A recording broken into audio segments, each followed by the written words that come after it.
Afternoon, everybody. Good afternoon. How are you? Good to see all of you. What we've witnessed President Trump accomplish over the last few days has been nothing short of remarkable. We are now 3.5 years into the war between Russia and Ukraine, a brutal conflict that has claimed hundreds of thousands of Russian and Ukrainian lives and cost trillions of dollars.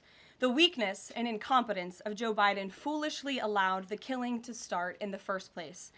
Until President Trump returned to office in January, the bloody and broken Biden status quo was to endlessly force American taxpayers to fund Ukraine no matter the cost, no matter how long it takes, and no matter how many lives were lost. There is no denying that Biden's America Last foreign policy moved the world further away from peace. President Trump rejected that failed approach and instead, over the last 7 months, has relentlessly pursued peace throughout his second term. And thanks to President Trump's efforts, we finally have movement after years of deadly gridlock. On Friday, as you all know, many of you were there, President Trump hosted Russian President Vladimir Putin in Anchorage, Alaska, for a bilateral meeting. This was the first time President Putin has been to the United States since 2015, and the first time he has met with an American president in years. President Putin publicly confirmed what President Trump has said all along. The war between Russia and Ukraine never would have started in the first place if President Trump were in office. This was always obvious to any person with a shred of common sense. Just look at what took place during the last 4 administrations. Under George W. Bush, Russia invaded Georgia. Under Barack Obama, Russia took Crimea. Under Joe Biden, Russia invaded Ukraine. But under President Trump, Russia did not invade nor take anything. President Trump is the only president this century, Republican or Democrat, who has held Russia in check and ensured peace in Europe. That's because Russia has always greatly respected President Trump and his peace through strength foreign policy approach.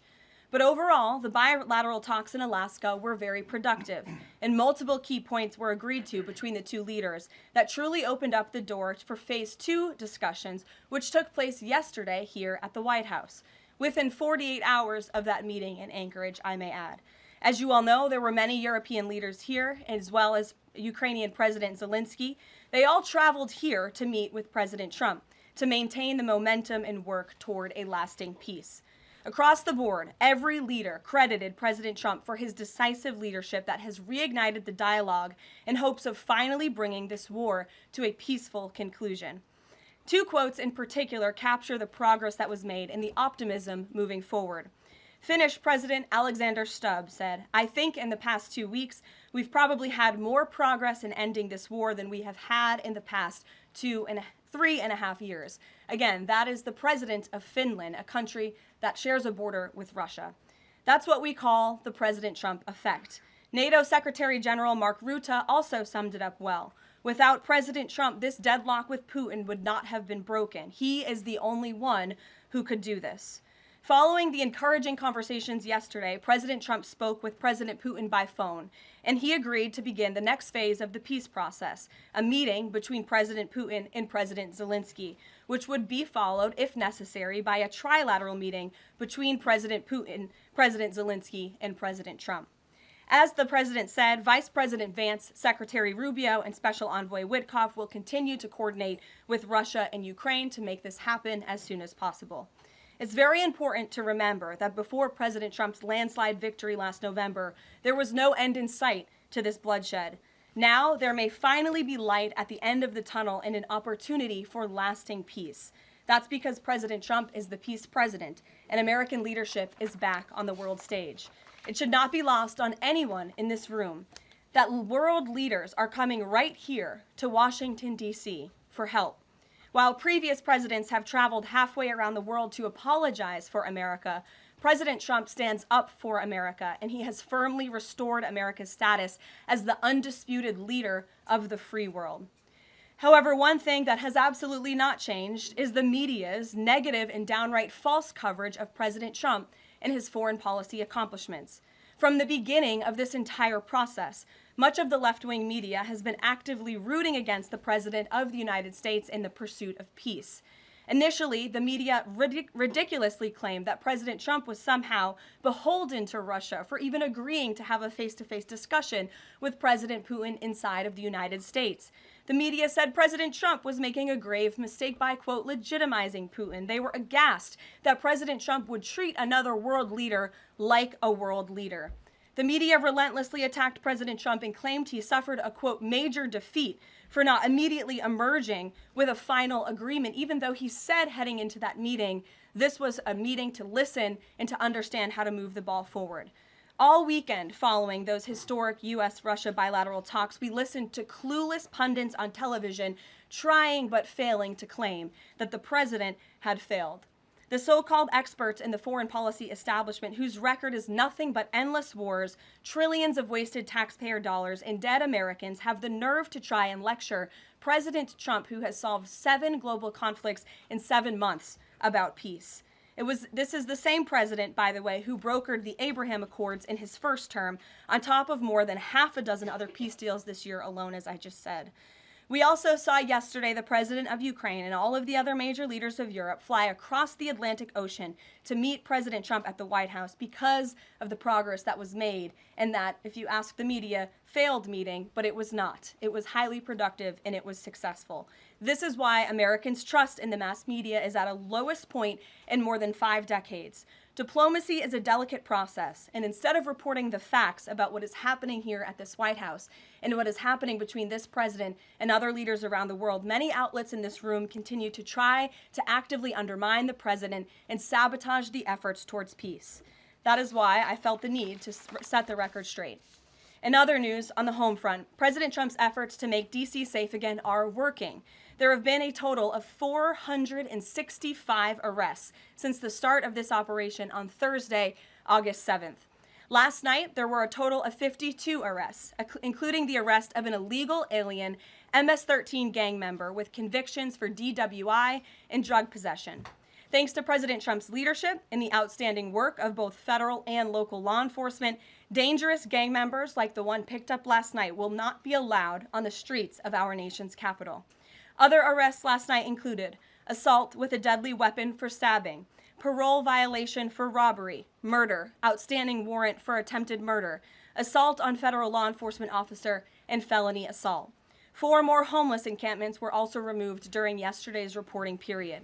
To date, a total of 48 homeless encampments have been cleared in Washington, D.C. by multi-agency teams. MPD patrol units are actively working with city officials to locate and clear additional encampments and remove homeless residents off of Washington's streets.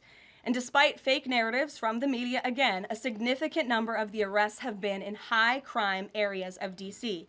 In fact, nearly half of all of the non-illegal alien-related arrests have occurred in wards 7 and 8, the 2 wards that have the highest number of violent crime, as well as homicides and assaults with dangerous weapons last year. So while Democrats continue to coddle violent criminals, President Trump and this administration are focused on putting them behind bars and unapologetically standing up for the safety of law-abiding American citizens, and the White House will continue to provide all of you with the results of this operation in the days ahead. So with that, I will take your questions today. Here in our new media seat today, we have Jack Posobiec, who joined us in Anchorage, Alaska last week. Jack, thanks for being here. Why don't you kick us off? Karoline, thanks so much. So a couple of questions regarding the status of these peace talks. Obviously, we saw the President and President Putin there in Anchorage. We saw the world leaders here yesterday with this summit. We've heard phrases like coalition of the willing. We've also heard Article 5-like guarantees. When it comes to the security guarantees, what is the current status of that? I know the President earlier today mentioned boots on the ground would be UK, France, Germany possibly, but unequivocally said no U.S. troops on the ground, but U.S. coordination. Can you elaborate on that, and what would the red lines be? Sure. Well, you got to the heart of what I was going to say to all of you today on security guarantees, which is the President has definitively stated U.S. boots will not be on the ground in Ukraine, but we can certainly help in the coordination and perhaps provide other means of security guarantees to our European allies. The President understands security guarantees are crucially important to ensure a lasting peace, and he has directed his national security team to coordinate with our friends in Europe and also to continue to cooperate and discuss these matters with Ukraine and Russia as well. Caroline, now, have the Russians responded at all? I know we spoke with President Putin last night. What has been their response? Because we've heard some reports from the Kremlin and others saying they're unequivocally against NATO troops on the ground. Well, look, the president continues to have these conversations with both leaders. Those conversations took place in Anchorage, Alaska, again yesterday with the Europeans and President Zelenskyy, and he has directed his team to come up with a framework for these security guarantees that can be acceptable to help ensure a lasting peace and end this war. And then just last question real quick on this. Regarding some of the funding, we're hearing questions about another round of weapon sales or possibly a round of U.S. purchases of Ukrainian drones. Will that money be funded by the U.S. taxpayers? Are we finally going to see an end to the U.S. taxpayer-funded, seemingly endless mandate for these foreign wars? Well, the president is very sensitive to the needs of the American taxpayer, and immediately upon entering office back in January, he made it very clear that we're not going to continue writing blank checks to fund a war very far away, which is why he came up with the very creative solution to have NATO purchase American weaponry, because it is the best in the world, and then to backfill the needs of the Ukrainian army and the Ukrainian people and their military. So that's the solution the president has came up with. We'll continue to see that forward. As for any additional sales, I'll have to defer you to the Department of Defense. Thanks so much. Thanks, Jack. Kelly. What has President Trump learned that tells him that Vladimir Putin would be willing to make a deal for him, for President Trump? Well, the president has learned a lot, which is part of the reason he opened up this dialogue. The previous administration, who oversaw the beginning of this war, refused to talk. And President Trump has always said, in order to learn, in order to move the ball forward with diplomacy and towards peace, you have to have open dialogue. And so that's why the president has had several conversations by phone and, of course, an in-person meeting last Friday with President Putin. He also has talked to President Zelenskyy dozens of times, had him here at the White House yesterday, and he's understanding what both sides want, what both sides are going to have to give up. And he has always said, in order to get a good deal, both sides are going to have to walk away a little bit unhappy. So he continues to learn a lot throughout these conversations, which is why we've seen progress from both sides. And I would also just add, when it comes to learning and moving the ball forward, look at how both Russia and Ukraine have actually talked directly for the first time in many years, thanks to the efforts of this president in this administration. Specifically for President Trump, though, what do you think Putin's motivation is to try to do something for President Trump, as opposed to just resolving the conflict? I think, as I just spoke to in my opening remarks, Kelly, Russia and all countries around this world actually respect the United States again, and the president is using the might of American strength to demand that respect from our allies, our friends, our adversaries all around the world. And we've seen that not just lead to progress with Russia and Ukraine, but also we've seen it in the closing of 7 global conflicts around the world as well. We've seen it with the release of hostages in Gaza. You've seen it with the end of the conflict between India and Pakistan, which could have resulted in a nuclear war if we had not had a president who believed in the strength and the leverage that comes with the job of being the President of the United States of America. Rachel. Thanks, Caroline. Heading into Alaska, a lot of the focus in the talk was on this trilateral meeting between these 3 leaders. Can you explain how this went from a trilateral meeting involving President Trump to now the focus being on this bilateral meeting without the president first? Well, look, the president has spoken to both leaders about this, and both leaders have expressed a willingness to sit down with each other. And so our national security team will help both countries do that. Ultimately, the president has always said that there are areas of disagreement in this war that will have to be discussed and decided upon by these 2 countries. And so he wants these 2 countries to engage in direct diplomacy. He's said that from the very beginning, which is why he's agreeable to the idea of having President Zelenskyy and President Putin get together. And I understand accommodations for that meeting are underway. As soon as we hear more details, we'll be sure to let all of you know. And just a quick follow-up. We know as of right now there is no ceasefire in place. We've seen Russia continue its attacks on Ukraine. What indications is the president getting from Putin that he wants to have this meeting with Zelenskyy soon? Because he spoke to him directly yesterday. And he expressed that Haley, sooner rather than later. He spoke to that directly yesterday, and the president put that in his statement that he gave to all of you, the news media, knowing you'd be asking following that conversation in the effort of transparency. Haley. Hey, thanks, Caroline. You You made clear no U.S. boots on the ground. Is the president considering U.S. boots in the air as a form of a security guarantee? Look, that was something the president mentioned on his interview this morning. It is an option and a possibility. I won't certainly rule out anything as far as military options that the president has at his disposal. I'll let him do that. I can tell you he's definitively ruled out boots on the ground. Sure. Thanks, Caroline. Just about the possible venue for the talks, can you confirm that Putin suggested Moscow as a venue for the bilateral talks? And if so, doesn't that indicate that Putin is perhaps not serious about this, that he's suggesting a venue that there's no way that Zelenskyy is going to go to? Look, I'm not going to litigate the private conversations between the president and President Putin, aside from what the president himself has already spoken on. But I can tell you there are many options that are being discussed by our national security team right now with both parties. Can you give us an indication of where? I just told you we'll provide you details as soon as we can. Thank you for trying, though. Libby. Thank you, Caroline. I wanted to ask about the National Guard troops. How is the White House coordinating with how they're being placed in D.C., what areas? And then also, how long should people here in the district anticipate the National Guard to be on the ground patrolling the streets?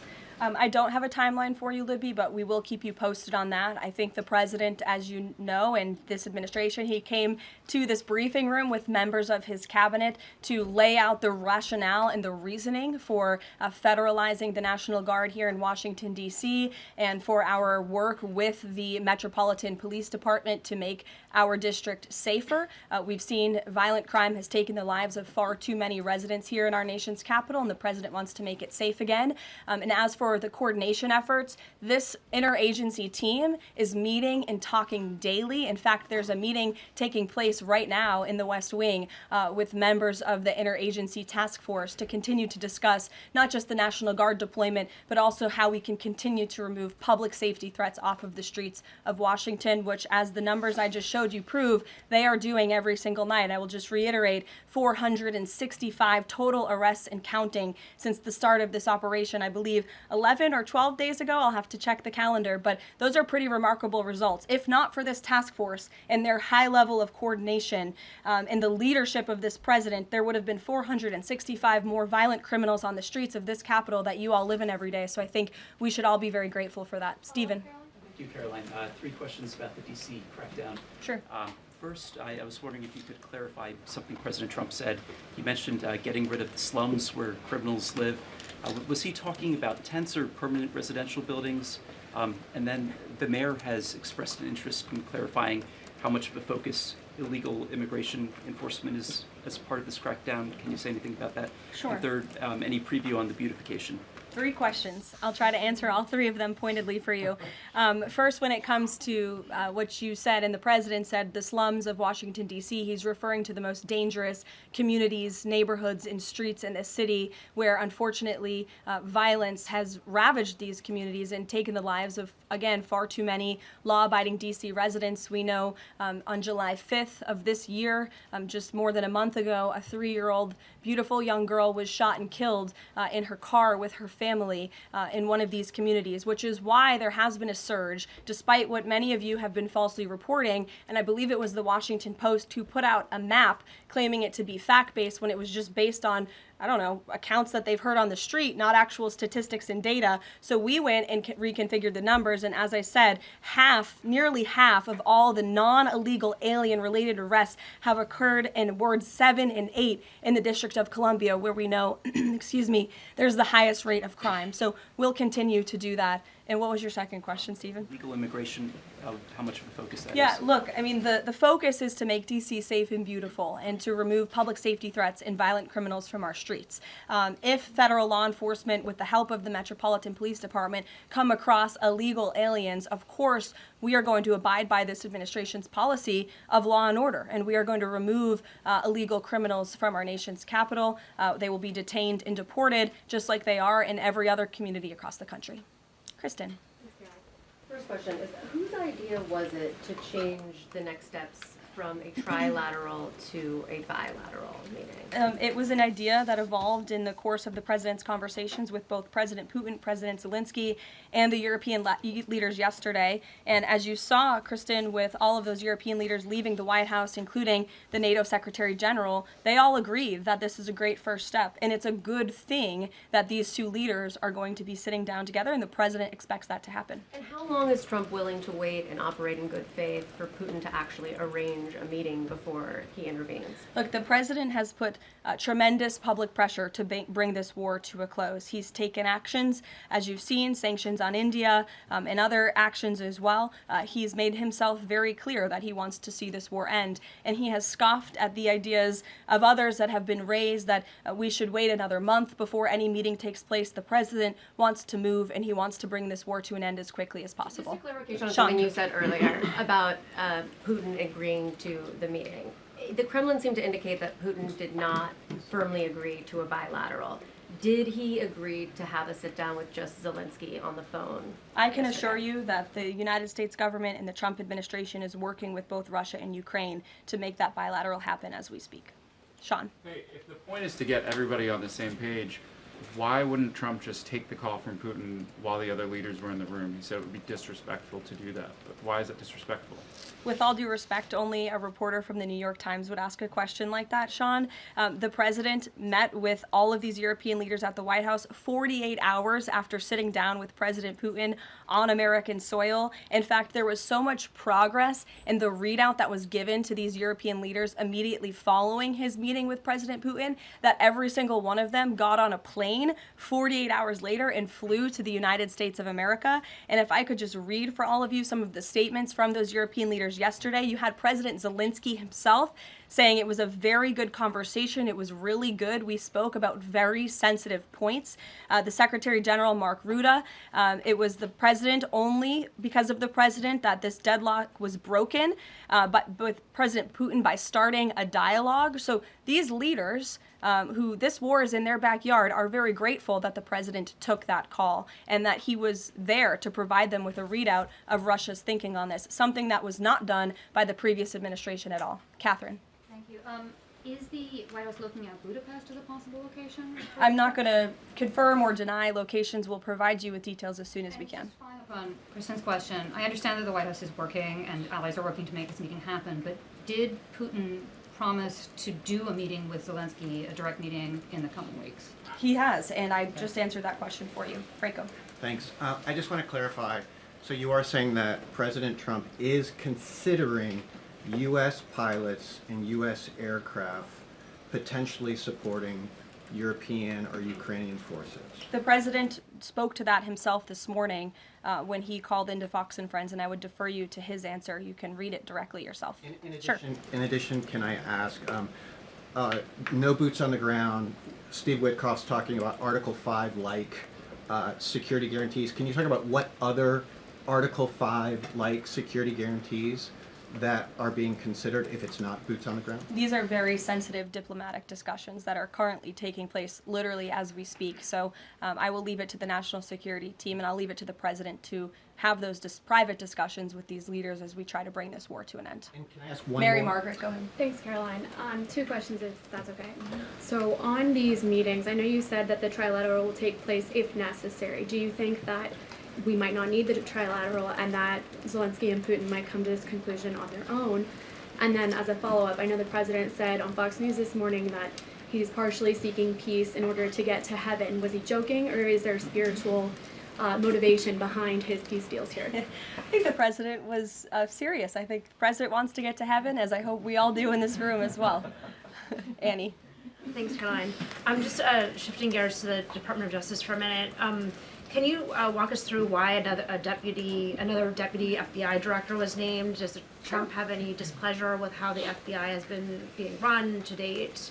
And then I have a question about the antitrust division. No, Andrew Bailey is extremely qualified. As you know, he's been serving with honor as the Attorney General of Missouri, and he's been brought on as another set of very credible and experienced hands to work alongside the current Deputy Director, Dan Bongino, under the leadership of the Director, Kash Patel, and the Attorney General, Pam Bondi. And the FBI has been doing a tremendous job. We've seen their agents out on the streets as part of this interagency task force here in Washington.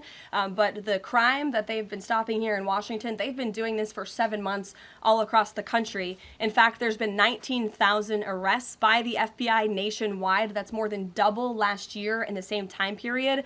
Of those, 1,600 arrests were for violent crimes against children. 4,000 child victims have been rescued by this FBI under this current leadership. 1,000 arrests from investigations of foreign terrorist organizations. There's been 1,500 kilos of fentanyl seized. 6,300 kilos of meth have been seized. And 3 of the top 10 most wanted have been arrested so far. Not a single one of the individuals on the top 10 most wanted list were arrested under the previous administration. We've arrested 3 in 7 months. So when you're actually working and enforcing law and order, you need all hands on deck. And so we look forward to welcoming Andrew Bailey to this new post. Jackie. I have a quick question about Roger Alfred, who's a former DOJ official. He gave a speech in Aspen yesterday where he said that senior DOJ aides are cutting deals with favored lobbyists. I'm wondering if the president has any concerns at all with the way the antitrust division is working. I have no idea who that individual is. I don't know why he made those comments. I don't know what basis he's making those comments on.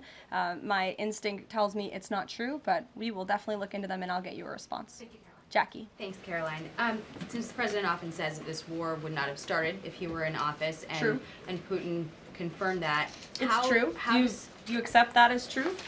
The Probably. European leaders do. Well, And President Putin himself said that, by the way. He did say that. The question I have, though, is what is the president going to do to ensure that these security guarantees last beyond him into the time when he is no longer president? And does that have to involve Congress at all? Well, he understands the need for that, which he spoke to yesterday. And what's he going to do? It's why he's engaging in so many talks and so many conversations with both sides of this war with our European allies. It's why on the way home from Anchorage, Alaska, very late at night, when I know many of you on the press plane were sleeping and many staff were sleeping, the president himself was still awake at 2 o'clock in the morning talking to European leaders and NATO about how we can ensure a lasting peace and bring this conflict to an end. He has expended an incredible amount of time, energy, and effort into bringing this war to an end, and he remains determined to do that. Also, can Go I ask ahead. you about the Go ahead. Thank you, Caroline. DC crime? Sure, Jake, and then to your right. All right. Thank you, Caroline. Which of the half dozen peace deals that the president's pulled off would you say he's the most proud of? And then I have another question. That's a good question, Jake. I'll leave that to the president to answer. I think he's proud of all of the peace deals that he's been able to achieve. You saw the president of Armenia and the head of Azerbaijan both at the White House just a couple of weeks ago. The president, I know, very much enjoyed spending time with them and helping to bring that conflict to an end. He very much enjoyed his time with leaders of Rwanda and the Democratic Republic of the Congo in the Oval Office, talking to them about bringing that decades-long war to an end. India and Pakistan. He used trade in a very powerful way as leverage to bring that conflict to an end. So I know he's very proud of all of these achievements, and I know he's very honored to serve as the President of the United States and to restore peace around this world. Go ahead. So you mentioned Armenia and Azerbaijan. That's a conflict that, I spent time in the Southern Caucasus covering that. And, a conflict of over 30 years, and he resolved it in just a couple of months. Mm-hmm.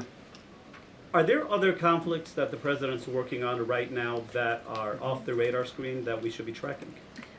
In fact, there are many. The State Department is always working around the clock under the leadership of Secretary Rubio and keeping the president apprised of conflicts that are bubbling up all over the world. But of course, as you all know, as we've talked a lot about in this briefing, he's spending a lot of time right now on ending this war in Russia-Ukraine, and of course the conflict in Israel and Gaza, which he wants to see come to a close as well. Sure, go ahead. So the president says that he's starting a movement to eliminate mail-in voting, but states administer elections, not federal authorities. So can you provide any more details about how the White House plans to eliminate that? The White House continues to work on this, and when Congress comes back to Washington, I'm sure there will be many discussions with our friends on Capitol Hill and also our friends in state legislatures across the country to ensure that we're protecting the integrity of the vote for the American people. And I think Republicans generally, and the president generally, wants to make it easier for Americans to vote and harder for people to cheat in our elections. And it's quite mind-boggling that the Democrat Party could stand in opposition to common sense. He wants to ensure election integrity. There were great efforts that were made in 2024. I won't get ahead of myself for Hatch Act reasons to get ahead for the next election, but I can assure you this is a priority for the president. Go ahead. If I could just follow up on your comments about Gaza. Sure. There was a ceasefire proposal put forward by both Qatar and Egypt. Hamas accepted it on Monday. Israel has yet to officially weigh in. I'm wondering if the U.S. was at all involved in it, if it's supportive of it, and whether or not the president believes Israel should accept it. I don't think it's a coincidence that Hamas accepted this proposal after the President of the United States posted a very strong statement about this conflict on Truth Social yesterday. I would refer you back to that statement. As for this proposal that Hamas has now accepted, the United States continues to discuss it, and I'll let the President weigh in on it definitively. You're welcome. Sure. Caroline, can you describe the president's perspective on taking a stake in Intel in exchange for federal grants? And is this are we expecting to see the White House make similar arrangements with other semiconductor companies and manufacturing companies? Well, the president, he's been very clear about the need to reshore manufacturing that's critical to our national and economic security. That is especially in regards to chips and semiconductors, which is why the president has initiated the Commerce Department to conduct a study on semiconductors, a Section 232 investigation, so we can ultimately implement tariffs. And it's why our export license requirements remain in place as well. As for this 10% government stake deal, the Department of Commerce continues to work on it. I know Secretary Lutnick is working on it and ironing out the details, but the president wants to put America's needs first, both from a national security and economic perspective. And it's a creative idea that has never been done before to ensure that we're both reshoring these critical supply chains while also gaining something of it for the American taxpayer. You're welcome. Emily. Thanks, Caroline. I wanted to ask about the 3 U.S. warships that are being sent to Venezuela, and there's 4,000 Marines on board. Are you looking at possibility of boots on the ground there? What I will say with respect to Venezuela, President Trump has been very clear and consistent. He's prepared to use every element of American power to stop drugs from flooding into our country and to bring those responsible to justice. The Maduro regime is not the legitimate government of Venezuela. It is a narco-terror cartel. In Maduro, it is the view of this administration, is not a legitimate president. He is a fugitive head of this cartel who has been indicted in the United States for trafficking drugs into the country. And with that, I will leave you all, and we will see you later, if not tomorrow. And I look forward to taking more of your questions. Thank you. Thanks, Caroline. Thank you.